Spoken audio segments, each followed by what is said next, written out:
Welcome friends, this is Harshad Parekh inviting you to listen to some of my short, spontaneous writings on philosophy, psychology, religion, spirituality, education, Krishnamurti, and nature.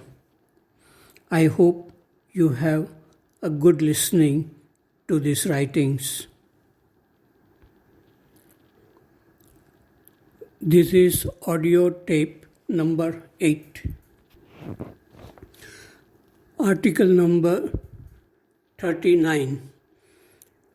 This is about spiritual teachings through metaphor. This is what I wrote. If a thorn has gone inside your foot, you can remove it by using another thorn. Then you can throw away both these thorns. The first thorn is the ignorance of the way how our mind functions. If we have not observed how our mind works, we will suffer from many problems in relationship with people. Problems like fear, anger, jealousy, conflicts, etc. The source of all this problem is called the self or ego. Ego leads to attachments to people, to places, to certain harmful way of living with addictions. The second thorn is the teaching of some teachers which can help us to look at our inner world of thoughts and feelings from where arise many psychological problems. This thorn can be called the thorn of knowledge. The thorn of ignorance can be removed with the thorn of knowledge. Then both these thorns can be thrown away. That is called freedom. This is just a metaphor used by some spiritual teachers.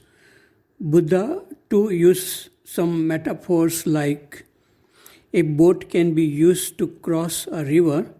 After crossing the river, you do not carry the boat with you. Buddha's teachings are like a boat. The river is the life full of problems. A finger is used to point to the moon. Look at the moon. Do not get attached to looking at the finger. The finger is the teachings and the moon is the truth. Krishnamurti's teachings are also like a finger which points to the truth. One must look at the truth which is hidden within us. One must not get attached to the finger, to the teachings. Article number 40. It is about the word and the thing. This is what I wrote. Recently, I met a lady. She has a granddaughter, 3 years old. The little girl asks, "Grandma, are you happy or sad?" Even at this age, she has learned these words. As we grow older, we learn many words and we use these words fluently. We may use words like love, beauty, happiness, freedom, etc. without having deep feelings. So verbal communication becomes superficial, especially in the field of religion and spirituality. That is why Krishnamurti often says, the word is not the thing.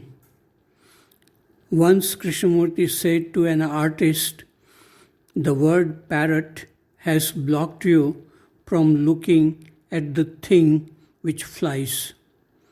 Very few people have the ability to see the thing behind the word. Article number 41. This is about rich people. This is what I wrote.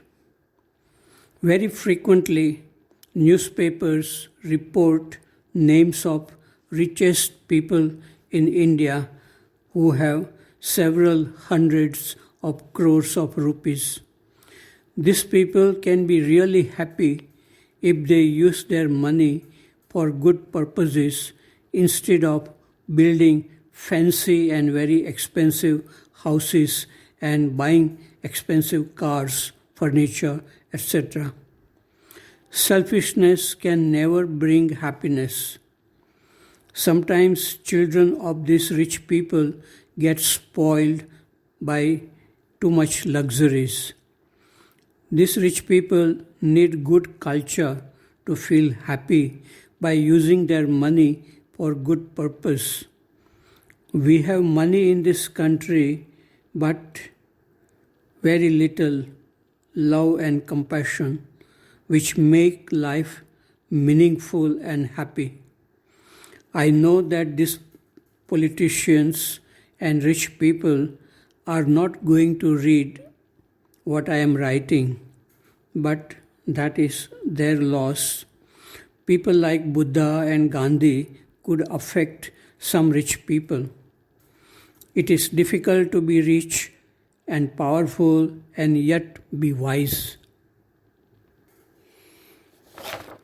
Article number 42, it is about beauty. This is what I wrote. If you show a photograph of Miss World to people, most of them will say that she is very beautiful. That is the objective or outward beauty of form, shape, color, texture of skin. Most people are immediately attracted to such outward beauty. There is also inward beauty which radiates when a person is happy, peaceful, clear, without conflicts and negative thoughts and feelings. This kind of beauty we see in the paintings and images of gods and goddesses and truly spiritual people who lack the sense of ego. What we see in a person or a thing also depends on our own likes and dislikes and the state of our mind. Sometimes the same person looks beautiful and sometimes not beautiful depending on our mood. Is beauty outward in people and things or inward in the way we see everything? Some people say beauty is in the eyes of the beholder. Krishnamurti says beauty is when the beholder is not. Beauty is felt in clear perception when the mind is silent, peaceful, free. In such perception, we are truly related to the essence or spirit of people and things of nature. Article number 43, it is about science and religion. This is what I wrote. Science can never replace religion. Science can eliminate ignorance and blind faith in human beings, but it cannot quench the thirst for truth and happiness. Science has helped in expanding our knowledge and vision of the universe, but only religion can fulfill the thirst for happiness and love, which are beyond knowledge and ignorance. Religion is not worship of gods and prayers, but silent awareness in which things are seen clearly as they are. Article number 44, it is about enquiry. This is what I wrote.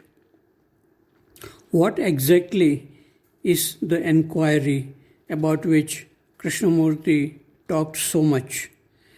Does it mean to concentrate on a question and think about the answer? Is it a verbal process? I have never been interested in enquiry. I do read books. Reading Krishnamurti's books was something different.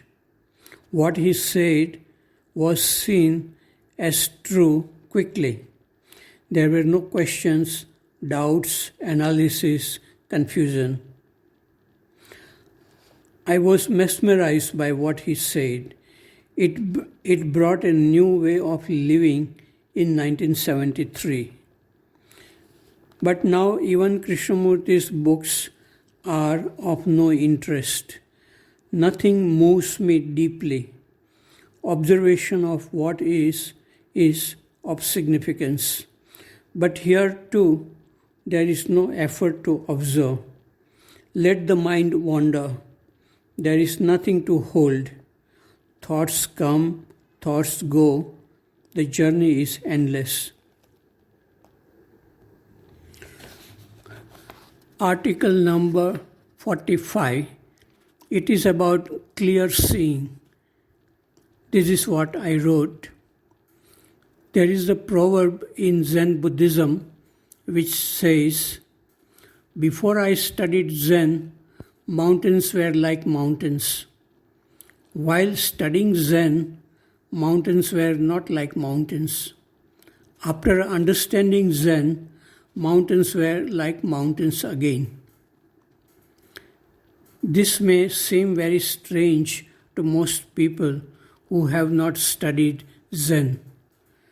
I have not studied Zen, but I have looked at thoughts and feelings arising from a different dimension than the dimension of thinking and feeling mind. So I see the beauty or truth in the above proverb. I saw a rose as a rose with a dewdrop on it shining like a diamond in my childhood. The mind was not so much occupied with knowledge at that time.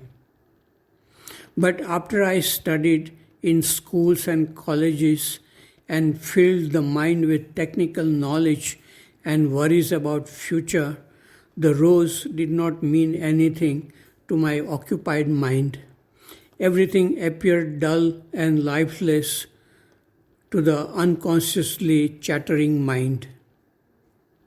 But after reading a book of Krishnamurti in 1973, The Flight of the Eagle, I could look at thoughts and feelings arising in the mind from a different dimension than thinking.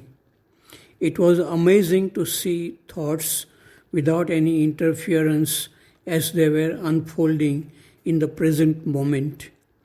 This direct seeing without the observer, that is the thinking mind, brought back the sense of beauty in things which existed in my childhood. Now everything can be seen clearly.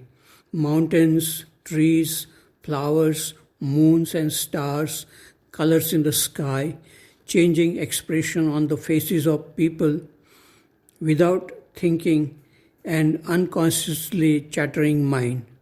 So mountains are like mountains. There is no need to write poems about the mountains.